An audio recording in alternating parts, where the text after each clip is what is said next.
Go ahead and get started to keep everything on schedule today. I'm Janet Levitt, the Dean of the College of Law, and I want to welcome everyone here today for, I think this is maybe our fourth free lunchtime CLE series where we bring faculty and alumni to talk about some of their work and their interests. And today I am very honored to introduce Gary Allison, who bleeds TU blue and yellow through and through. He received both his undergraduate and his law degree from TU, his LLM from Columbia, and joined the faculty, am I right, 74, and has been an extremely loyal and productive member of this faculty since that time, and now he is assisting me as Vice Dean of the school and just doing a tremendous job. So on top of that, Gary Allison has had a really productive career in energy law, particularly in water law. He serves as of counsel for a water law firm in Colorado, and recently he won a grant from Resources for the Future where he involved many of our faculty, many of our students in preparing a study on state regulation of the electrical grid, or of the power grid, which was the showcase piece in a recent conference from the National Energy Policy Institute. He's published extensively on regulated industries, is a true expert on water law, and he's going to talk to you today about Vampires of Oklahoma Water Law. I can't wait to hear how he ties that title into his talk. So welcome, everyone.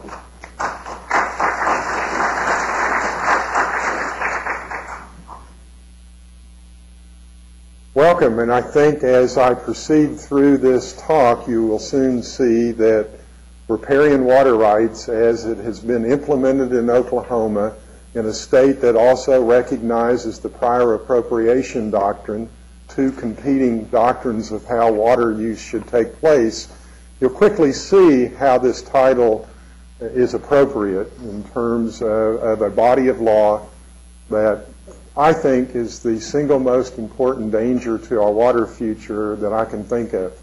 We've had a lot of attention recently drawn to our neighbors to the south, and some folks think Texans are the greatest danger to Oklahoma water, but I think it's these riparian water rights.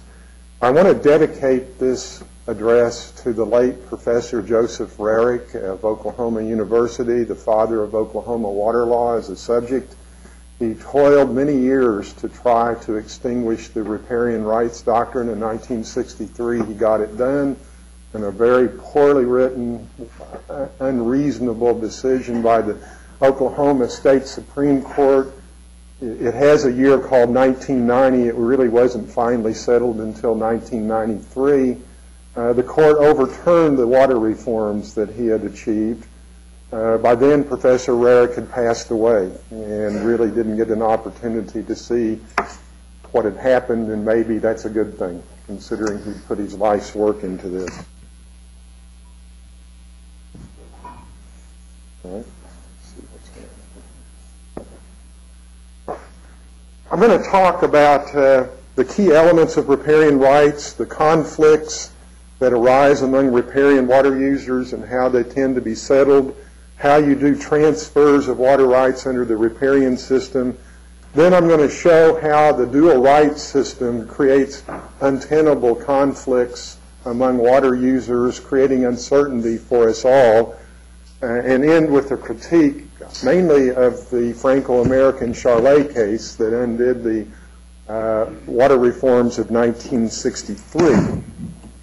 The key elements of riparian water rights are ownership of riparian land, and by virtue, as we'll soon see, of owning riparian land, that entitles you to certain opportunities to use water in conjunction with uses on your riparian land, and it entitles you to a co-equal right to make reasonable use of water flowing or standing on riparian land. Now, this raises the issue of what is riparian land. And the simple answer is that it's land contiguous to, meaning abutting a stream or a lake. But there are various kinds of aspects of the nature of the water bodies themselves and the way water bodies may change their course or their configuration that affect those boundaries. So I'm going to talk a little bit about the natural versus artificial water bodies, navigable versus non-navigable water bodies, and the concepts of avulsion, accretion, reliction, and erosion in terms of how you settle where these boundaries are. And then there's some legal limitations that have been imposed in states where the riparian water right was deemed to be sort of counterproductive, and these were limits placed on the ability of riparians to use their water right. Under natural versus artificial, the general rule is that riparian water rights do not attach to artificial water bodies. And by artificial water bodies, if we're talking about a stream or a water course, these are channels created by artificial means. Or artificial lakes, most of the lakes in Oklahoma, if not all of them, are artificial, because what we've done is dam up natural water courses and back them into depressions that were either there naturally or we gouged out of the earth to create a lake. The exceptions to this rule for artificial water courses would be that sometimes we rechannel, that the natural stream is having problems with all sorts of silting and stuff, so we rechannel and maybe change the boundary by agreement. So that would be a substitute for a natural stream. You could have riparian rights attached to an artificial water course because all the creators agree that that would be a good way to deal with their competing rights. It certainly can settle the rights of creators, so sometimes if there's a conflict among those people who created an artificial water right, courts will use riparian principles to settle their rights. And interestingly enough, sometimes people will create an artificial channel only to discover, because of the way rainfall and the contours of the land develop over time, that this channel develops a self-sustaining flow of water, and thereby converts it into a natural stream. With respect to artificial lakes, now consider how this happens. We think of artificial lakes usually as these big Corps of Engineer or Bureau of Reclamation projects where the government comes in and does something, or the Grand River Dam Authority. But often it's private individuals who will, a private person wants to create a smaller reservoir than what I'm talking about. They'll get agreement with some landowners to have their land covered by the water, and they'll put up a dam. Now that creates an artificial lake, and under the theory of normative theory, all those people whose property now abut that lake really do not have riparian water rights, except that they will make investments. They'll create a little wharf or a boat dock, etc., which is sort of inconsistent with the notion they have any riparian rights. And usually the dam operator or the person who created it doesn't care. He had other reasons or she had other reasons in mind. And so courts will engage in the notion of reciprocal prescriptive easements, which would basically say, well, the dam operator or owner, the person who created this lake, maybe has to recognize these rights. Estoppel is another theory that's been used, reasonable reliance. Sometimes the court just simply says, gosh, given the conditions of what has occurred here economically, we're just going to recognize this as the natural state of things. Or they reframe the issue, and they don't reframe it like a groundwater issue. This came in a case where strip mines became the lakes, and somebody wanted to dewater the strip mine. Well, they turned it into a groundwater issue, not an issue about lakes or riparian rights at all. Or they look and see if there's any contractual obligations that arose out of all the deals that were made by the dam owner in terms of its getting the easements over the soil that was covered by the water. Navigability is a key determinant of who owns the beds of a water body. And generally, the states at the time of statehood are deemed to own the bed of navigable water bodies.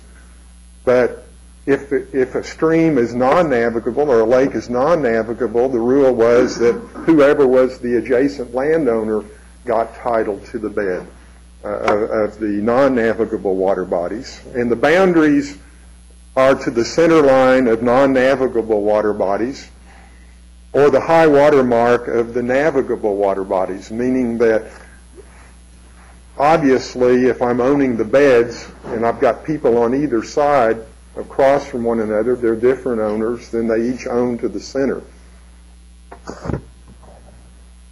Now, what constitutes navigability? Tidal waters, and usually we think of these waters along things like the Great Lakes or the oceans, the Gulf.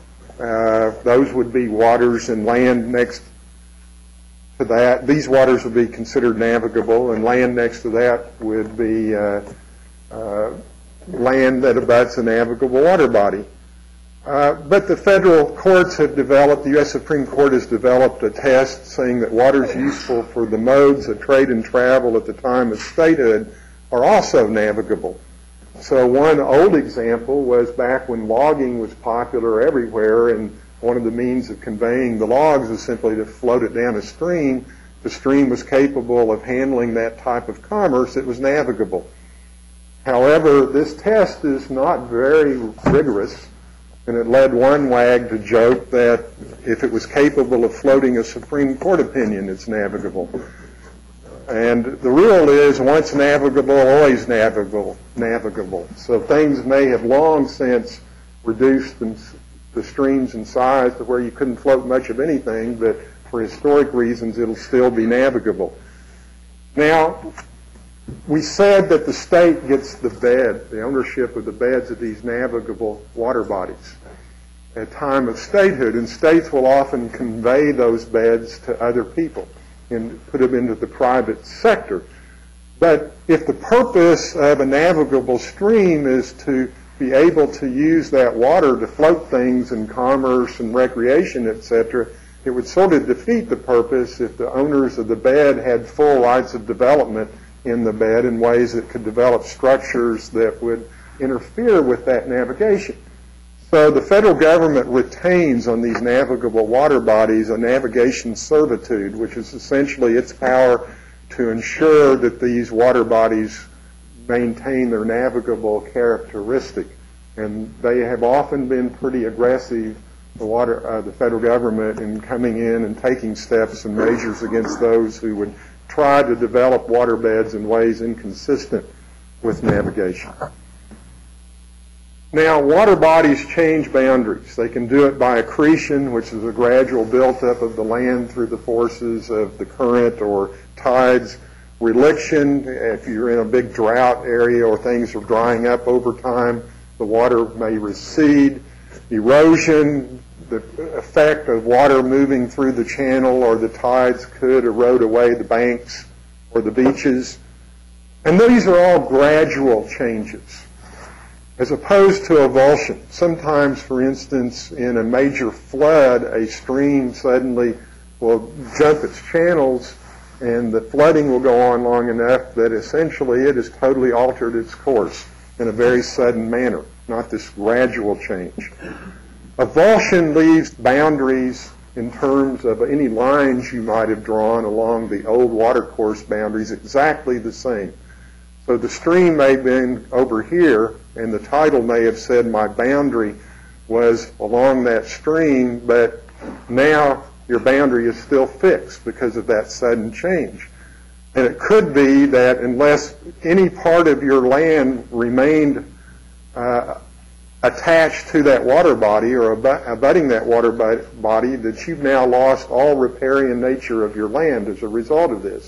In fact, if it shifts enough, you may have lost your land altogether in some ways that would be difficult to overcome. But all these other gradual things, the land boundaries follow the water as it moves over time or recedes over time. And that would leave riparian rights intact.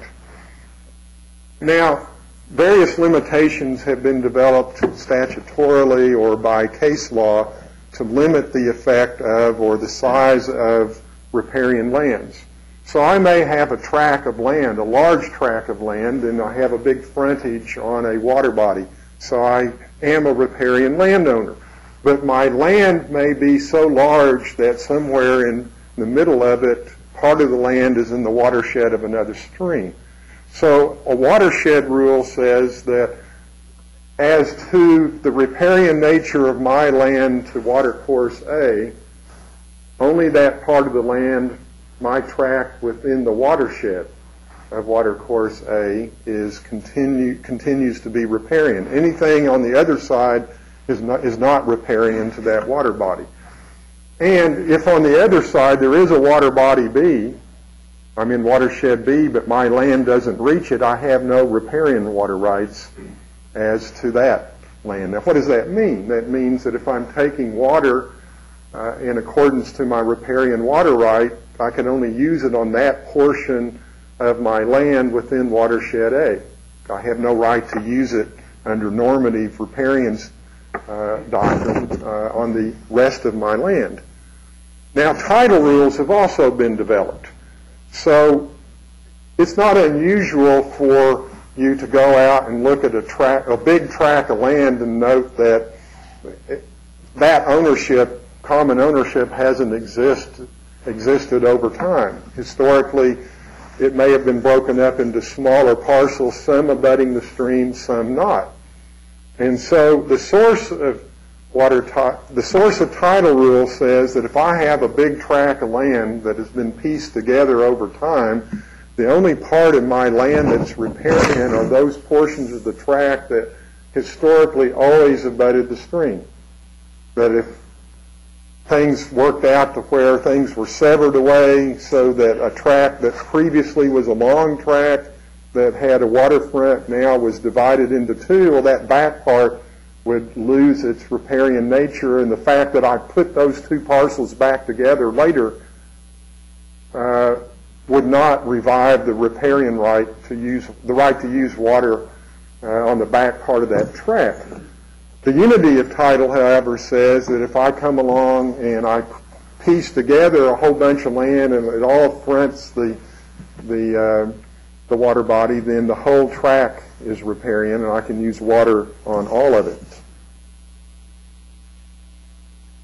So to visualize this, here's the Blue River. First visualize that Whiteacre was the whole thing. So that area I've shaded black as Blackacre was originally a part of one big tract called Whiteacre. The dotted line represents the watershed boundary. So if the watershed rule is the case, I cannot use Blue River for any water use on that lower part of Whiteacre.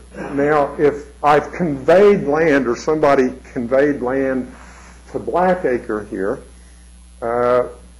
given that configuration, Whiteacre's now totally cut off from the stream, and there are no more riparian water rights in the owner of Whiteacre.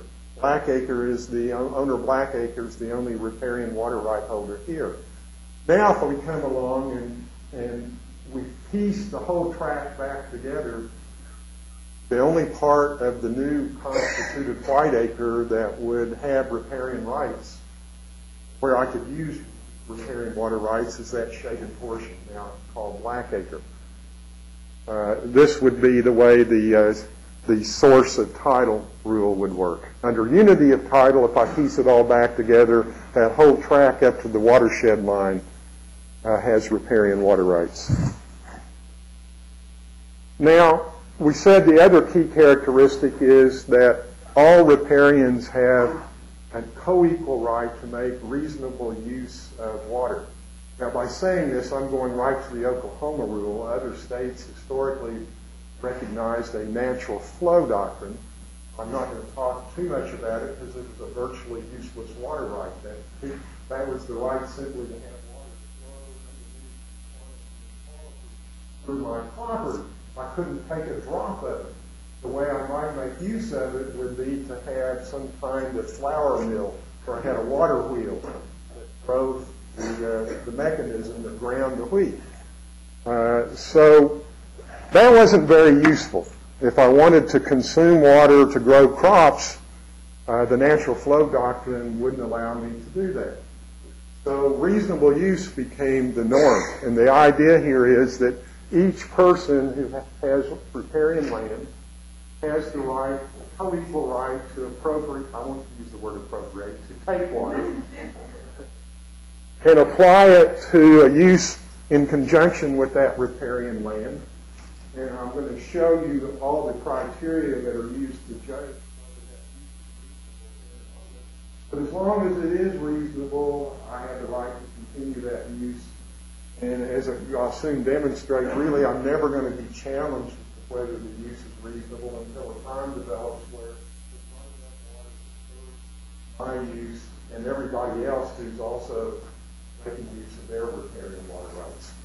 But it's kind of like a commons area, right? Everybody has a co-equal right to use this resource. It's flowing through many different property lines.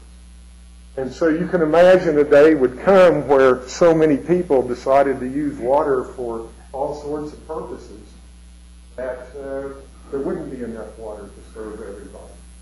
In which case, a fight will break out and a court will have to decide which of all these uses are reasonable given the value of those uses and the conditions on the screen. Those deemed not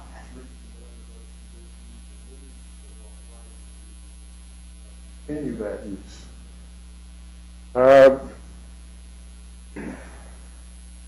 This is all determined on a case-by-case basis if there is a problem.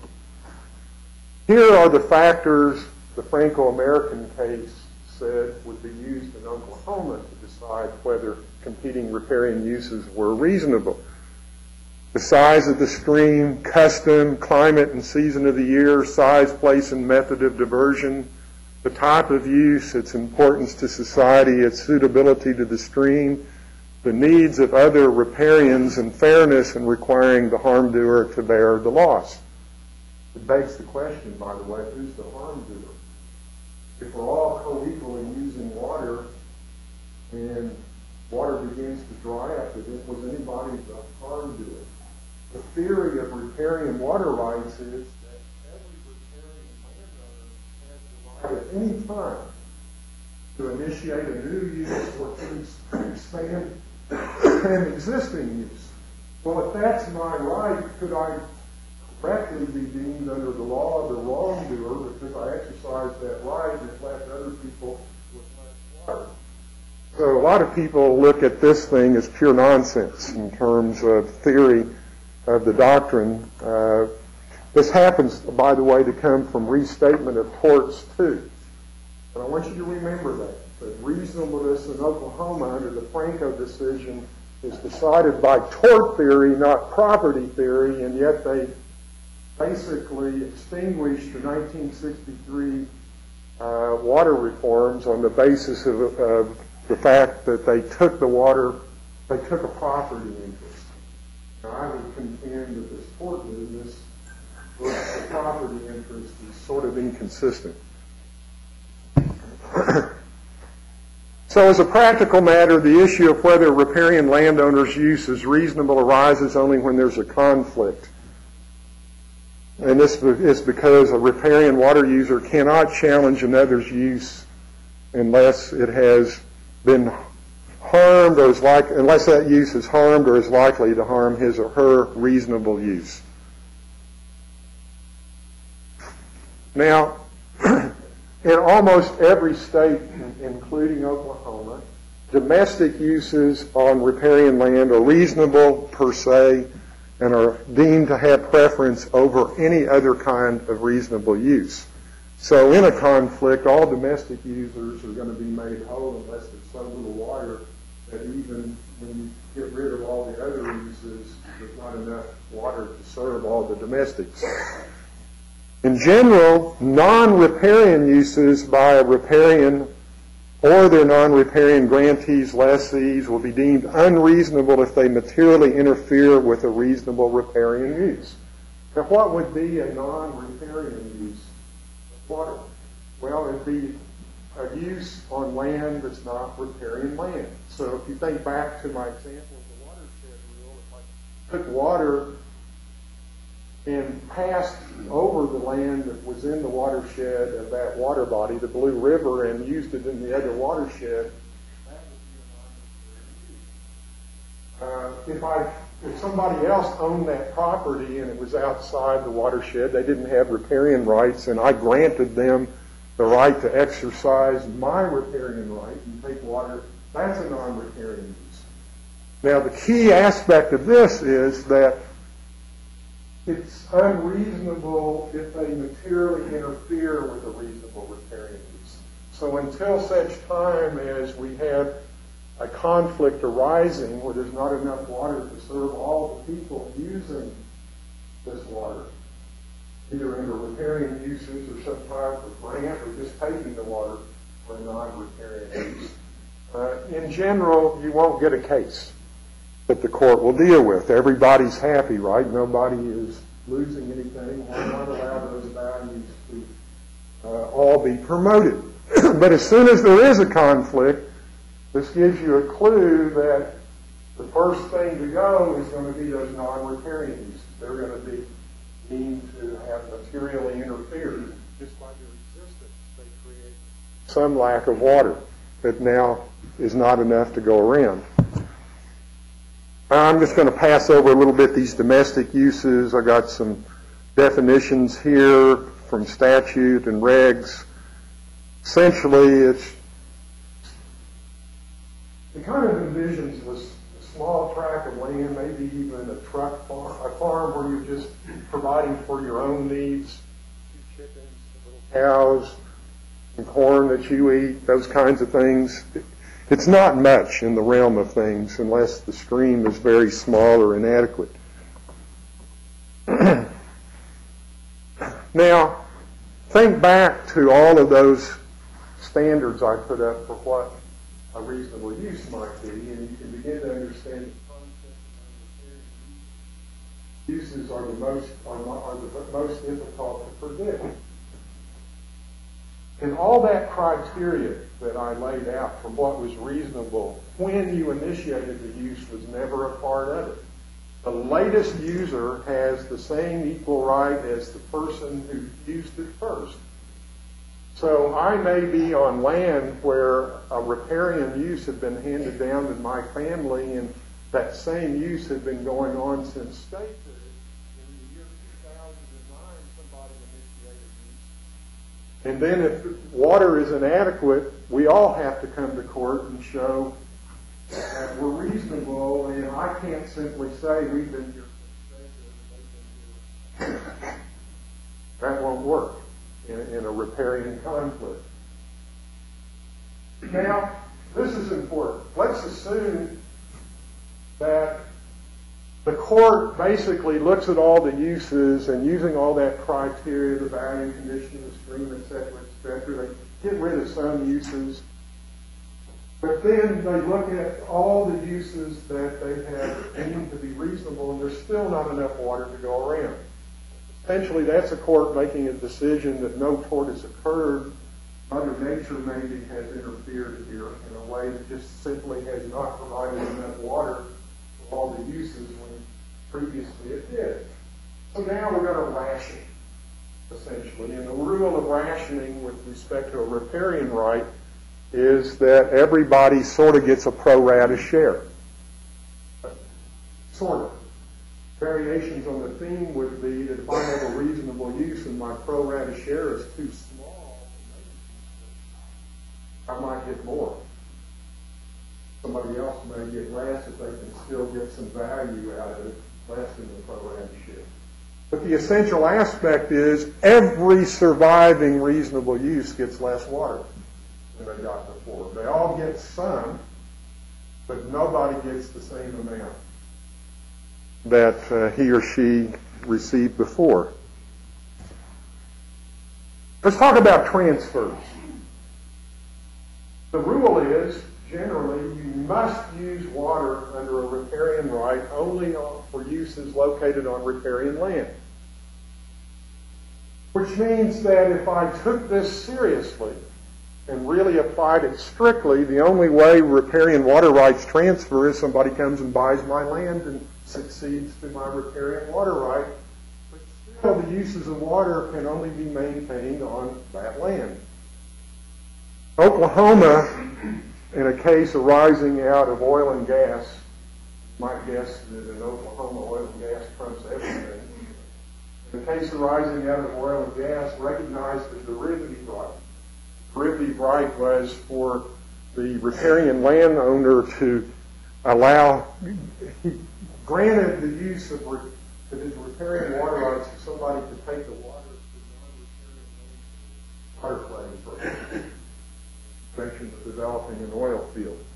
And the court, unwilling to say that that was an invalid non-riparian use, called it a derivative right and said derivative rights are fine too. So in Oklahoma, we get a little more flexibility in terms of transferring water rights in that we could go to a riparian landowner and maybe get a deal with them to use their riparian rights. What we haven't settled in Oklahoma is, did the riparian landowner now lose his or her right to initiate a use by virtue of granting his derivative right to somebody else? Condemnation also is available in states that are purely riparian. This is the only way municipalities can get water, because it has been deemed in all those states for a municipality to go out and buy some tracts of land along a water course and then transfer the vast volumes of water needed to serve the municipality was unreasonable per se. So the only way that the municipalities were able to get water in those states were to condemn the riparian water rights, pay value for those water rights, and then transfer the water to where it would be used within the municipal boundaries. Prescription, essentially it's adverse possession. If somebody starts a non-riparian use and it goes unchallenged over a prescriptive period of time, it can ripen into a valid right.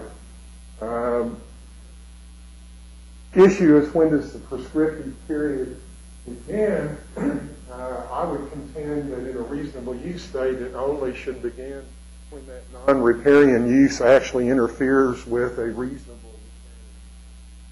They are on notice that something's a problem and they should go and try to find out where that problem is and take action. In a natural flow state, it ought to be whenever that use starts out, because if the right is to simply have the water flow in its natural stream and bed, the mere fact that I initiate it has, by definition, somebody's taking a drop of water out of that stream in violation of the natural flow right.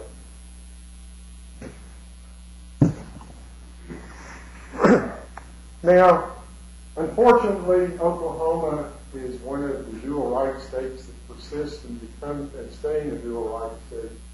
I'll show you the terrible consequence of this shortly. But how did we get there? It was produced originally as a product that joined together two territories,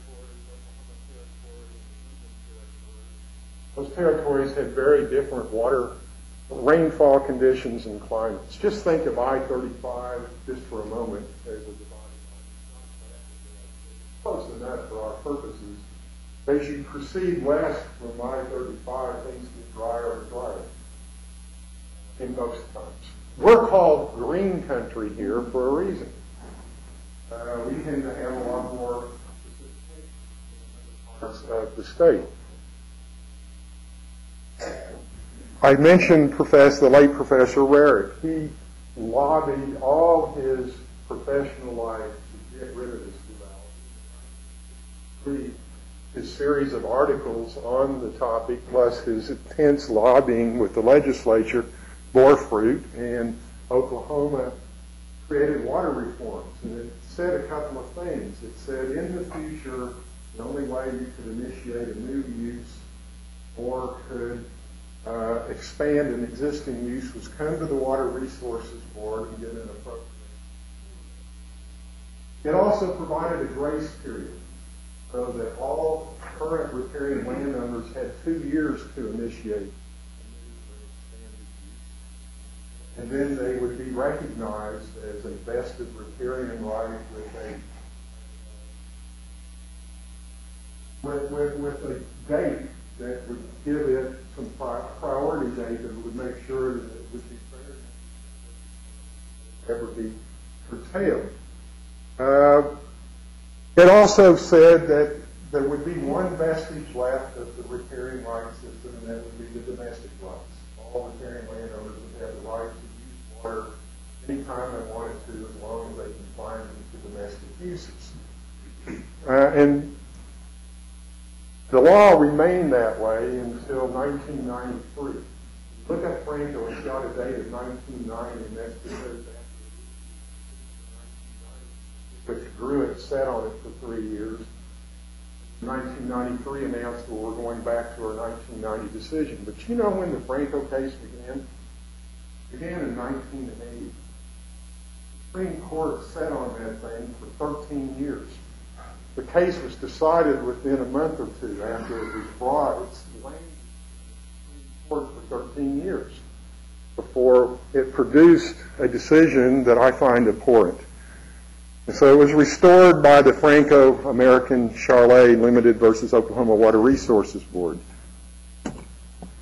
The 5-justice Franco majority held that riparian landowners have a vested property right to initiate and expand reasonable uses at any time.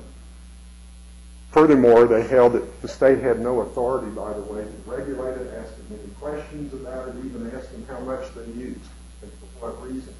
Any kind of regulation of it was deemed to be a violation of a vested property interest under common law that the riparian landowner had in Oklahoma. The vested property right then, said the court, could not be taken without providing just compensation.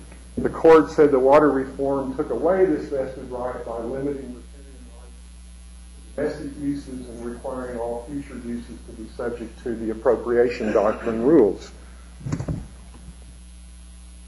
Well, the second to the last, or the third to the last page in the handout shows you the difference between the riparian right and appropriation doctrine. This is the way, more than any other thing I can use to illustrate how awful vital this duality is. So, in the question of who can initiate a water use and how they can do it, I've already said for riparians they can do it at any time. They just go out and start using the water. And the only people who can do it are riparian landowners. But in an appropriation system, anybody who thinks they can put water to a beneficial use can go to the Water Resources Board and say, I have a beneficial use, I would like to have some water. If they can show the state meaning that the use of that, giving them a permit will not damage the rights of any other existing user. I can file for the water permit, get the water permit, and start taking that water and moving it to where I need it. What water uses are authorized. This reasonable use concept is what we have in under the riparian right, and it varies from year to year. And conditions on the screen, there's no set notion. And how do I ever know what's reasonable? Only when I have a court case and everybody files in the court and the court says, well, today it means tomorrow it may mean something else. But today it means this. Generally, in appropriation state, any use that has aesthetic, economic, or social value is deemed to be beneficial.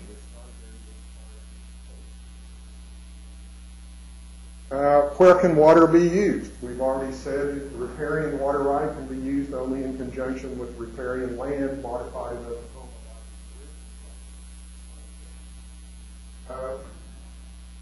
in an appropriation state, it can be used anywhere. How is water allocated in times of shortage? We've said all the reasonable riparian water users will have a share, a diminished share. Nobody gets what they had before, everybody gets something. That's not true in an appropriation state.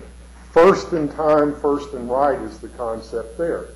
So those water users who have the earliest priority dates, were decreed to have a valid water right take first. And they keep taking until there's no more water available, meaning the last people to get their appropriation right run the risk of getting nothing. All the early ones will get everything they had before. There may be some person on the test that will get partly satisfied. And nobody after that gets anything. Now that seems harsh, except that when you come to the Water Resources Board for a permit, you get to see the lay of the land. You get to know where the priorities are. You get to assess the risk. You get to decide how much of an investment you want to make. And if you don't like the priority date, look at the transfer rule. I can go out and I can buy somebody's water right at an earlier priority date, show the court that by using shifting of use, it won't damage other people or mitigate any damage that might result. And now I've got a priority date that is safe. Really disastrous drought conditions. So what could deprive a user of all or part of the water right? If I'm a riparian landowner, I'm always at risk that somehow a conflict will arise.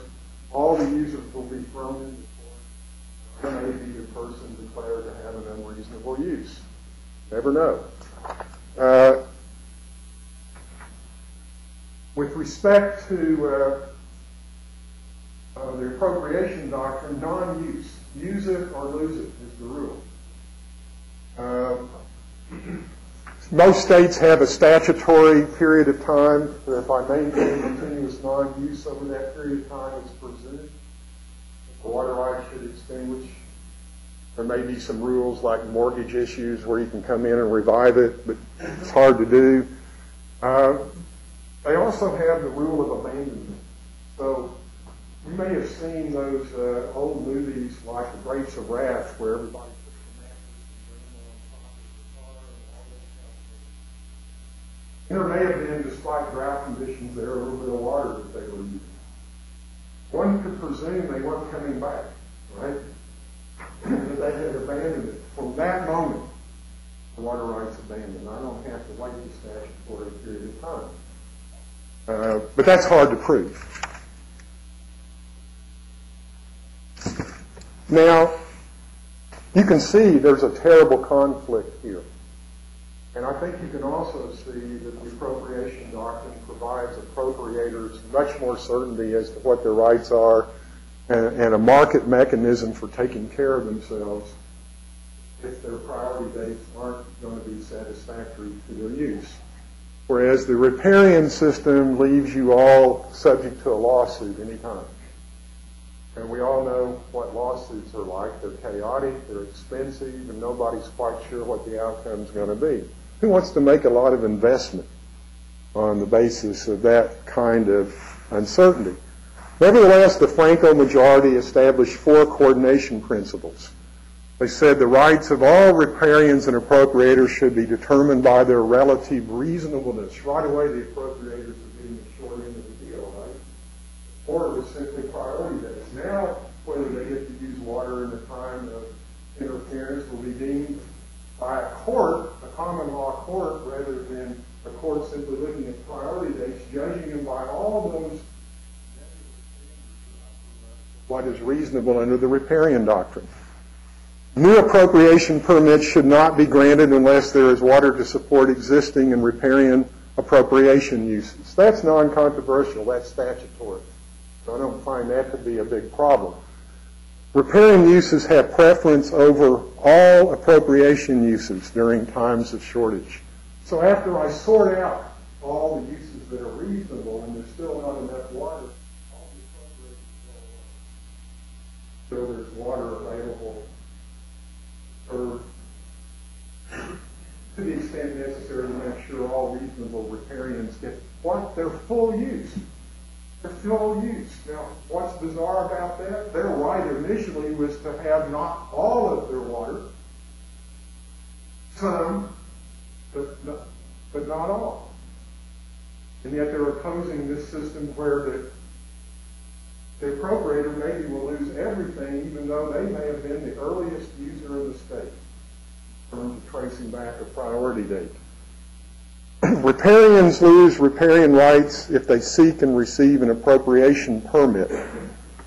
What's bizarre about this is that the court whose house that there was a common law right that is now been taken by the water reform failed to tell everybody that included in that common law right in a dual state like Oklahoma was the right to doubly insulate yourself.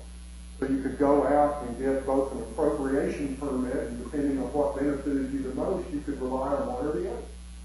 So after Franco, if I have a riparian right and I suddenly decide, well, for some reason, I don't know why he would want to, given the way they treated appropriators, but I now after Franco go out and get an appropriation right, I lose my riparian right altogether, which doesn't make sense and certainly doesn't provide appropriators a whole lot of relief. So I believe Franco was wrongly decided. In a governor's water conference recently, I kind of used, remember the old phrase, you Latin folks, Carthago delenda est, Carthage must be destroyed. I didn't put Franco in place of Carthage. That's my view.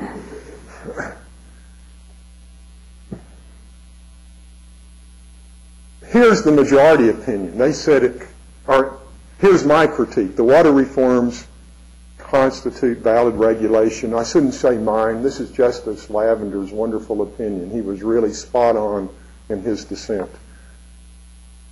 Why? They advance substantial state interest. It promotes efficient management of water resources. It provides water users with greater certainty. It distributes water according to demonstrated need. Secondly, it left riparians with viable uses of their land. Now think about the takings case from the federal system. Justice Lavender simply said, all we're doing here is not taking anything. We're simply regulating how water gets used. Where's the state entitlement on that? Well, there's stuff everywhere in our Constitution and statutes that says flowing water is a resource, a public resource that the state entrusts to the people, regulates in the trust of the people's greater good. So he's approaching this is simply a regulatory mechanism, and this regulation left riparians with a lot of viable use of their land. They can use their land for any purpose. And they can get water, right? They still have the domestic use right under the riparian doctrine, and they can go out into the water reforms and get a permit for any new and existing uses. If they don't like the priority date because the last in line, they'll file a water right and get a more secure priority date. What was taken other than that terrible chaotic uncertainty that if I have a riparian water right, if anybody interferes with it, the only way I can vindicate it is to seem to be unreasonable. Seemed like a pretty good deal to me, but not to the majority, but it seemed like a really good deal to Justice Lavender. And by the way, other states that were dual water rights states who sought to do what we did in 1963, they all ruled differently. South Dakota, Texas, Kansas, Oregon, and Washington ruled differently on that taking issue. It creates, in my view, a debilitating uncertainty. Every water use is subject to challenge that has become reasonable in light of new conditions. The process for resolving conflicts is expensive, unpredictable lawsuits, and Franco's holding that riparian uses are not subject to regulation makes it impossible to proactively avoid conflicts. There's nothing the statutes the legislature is entitled to do under Franco to come in and try to provide any certainty. In other riparian states, for example, they've now gone to a regulated riparian system. That would never be permitted under Franco. They went to that regulated riparian system in ways that are not exactly the same way as we regulate water use under the appropriation doctrine, but approaches that.